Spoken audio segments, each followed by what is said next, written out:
Good evening, everyone. Amy here from Temple of She. I wanted to jump on this evening because there's a recurrent theme that's kind of coming through with my clients at the moment, and of course, the incredibly fucking amazing women mavens who are in 2 weeks about to graduate as my next intake of yoni massage practitioners, which I'm so fucking proud of. So I wanted to talk to you a little bit about this recurring theme that's coming through, and it is this idea that sex is taboo, shock horror, and because of that, it's been removed from so many aspects of our lives. Like, it is literally a part of every single aspect of our lives, but because of its taboo nature and because of the society we live in, it's been removed from all of those pieces, leaving us wanting, yearning, without, and in some cases, dis-ease and heaviness around that. And I think it's really important to start to acknowledge where it's missing from our lives and acknowledging where it belongs and where it doesn't. Because what's happened is, because it's taboo and it's been removed from so many aspects of our lives, it's been placed in its own little corner over there in the dirty, disrespectful, taboo, fucking pornographic, horrible corner, where if you do associate with it, you then get all of that judgment, embarrassment, self-shame, blah, blah, blah, blah, blah, blah, blah, associated with it on you. So, when all of our aspects of our lives, sex and money are the two biggest taboos that we have, right? Sex impacts our finances. If you can be vulnerable in the sexual aspect of your life, you can be vulnerable in any aspect of your life, because it is the most vulnerable area of our lives. It is like the deepest, um, darkest corner where you face rejection, embarrassment, and shame when you speak your sexual truth. So if you can do it there, you can do it anywhere. Look at our health. We have removed sexual acts, energy expression from our health and well-being. The impacts are fucking endless. I could go on and on and on and on and on. Look at our aged population. Some of the things that affect us the most: prolapse, incontinence, prostate cancer, ovarian cancer, cervical cancer, um, what else? Impotence in men. Like, it's endless, the issues that we have with our sexual health as we get older, because it's something that's been so removed from who we are and how we address our health that it's completely abandoned. So, of course, the energy there is hence dense and heavy. Therefore, it creates issues for us because we've ignored it doesn't exist. Birth and pregnancy.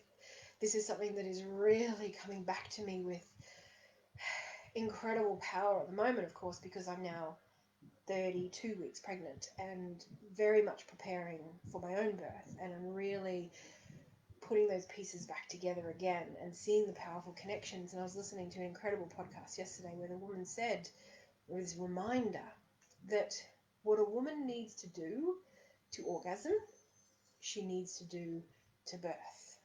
Exactly the same thing. The way she needs to open, the power she needs to step into, how she needs to open her voice and use her voice, how she needs to feel safe, secure, open, supported, all of that is exactly the same. But we have removed sexuality, sexual expression, sexual power from birth, that it's like two ends of the opposite fucking scale now, whereas actually it's all one thing. And I'll never forget that as I moved into this work out of midwifery, some of the people that were most shocked at what I was doing was midwives. And to me, that just did not make sense. I was like, dude, what do you do every day? Like, it's the marriage between all these aspects of ourselves is so important, yet we've neglected it for so, so, so, so long. Teenagers, adolescence, puberty, development, all of this, we've removed it out of it, creating taboos and stories and like, it's just revolting now, the way that our generations are brought up without the acknowledgement of this power within them and how to harness it and use it in a healthy, consensual way. So there's all these aspects to us that could be so much richer and so much more powerful and so much more expressive if we allowed the taboos to fall away, to feel the uncomfortableness, to feel the edges of our comfort zone and go there. Have those conversations. You know, one of the things I talk about a lot is, do you have a relationship in your life that has no line? By no line, I mean, is there a relationship in your life? Is there someone, anyone, a girlfriend, a partner, a colleague, anyone that you can have conversations with where there's no line that you cross?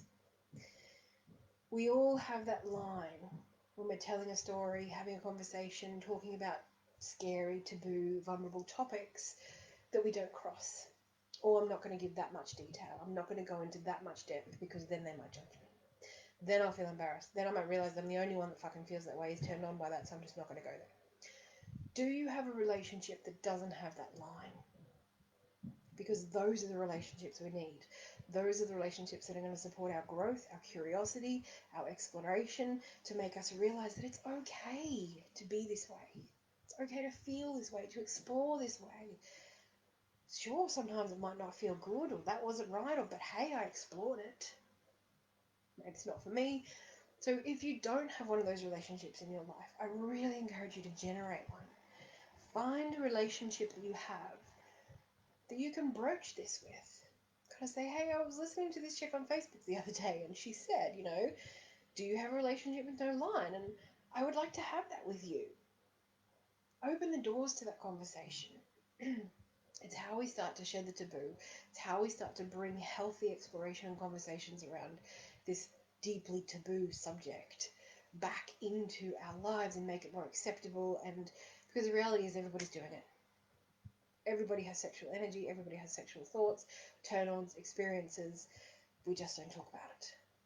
Whereas if we become visible in that, we give it a level of normality again. Not that I'm advocating for normality by any means, but we give it a level of acceptance.